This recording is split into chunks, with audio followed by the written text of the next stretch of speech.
बिस्मिल्लाहिर्रहमानिर्रहीम। अस्सलामु अलैकुम वरहमतुल्लाहि वबरकातुहू। कारोबार में बरकत का वजीफ़ा। मेरे आका व मौला सरकार दो आलम सल्लल्लाहु अलैहि वसल्लम ने हज़रत जुबैर रदियल्लाहु ताला अन्हु से फरमाया कि क्या तू चाहता है कि जब तू सफ़र के लिए निकले तो अपने साथियों से हालत और सहूलत में सबसे ज़्यादा हो, यानी उनसे ज़्यादा तुम्हारे पास माल हो। तो उन्होंने अर्ज़ की, या रसूल अल्लाह सल्लल्लाहु अलैहि वसल्लम, आप ज़रूर इरशाद फरमाइए। तो आप सल्लल्लाहु अलैहि वसल्लम ने फरमाया, इन 5 सूरतों को पढ़ लिया करो तो तुम्हारा रिज़्क बढ़ जाएगा।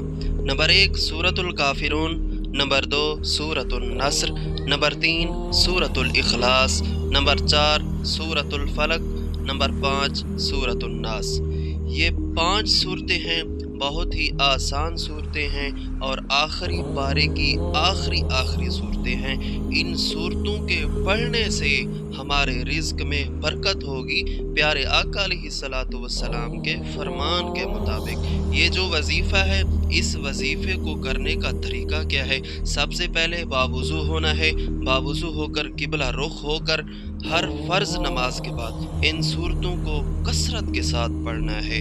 जब इन सूरतों को कसरत के साथ पढ़ेंगे तो रिज़्क में बरकत होगी। हज़रत जुबैर फरमाते हैं, मैंने ऐसा ही किया और इन सूरतों की बरकत से बहुत मालदार हो गया।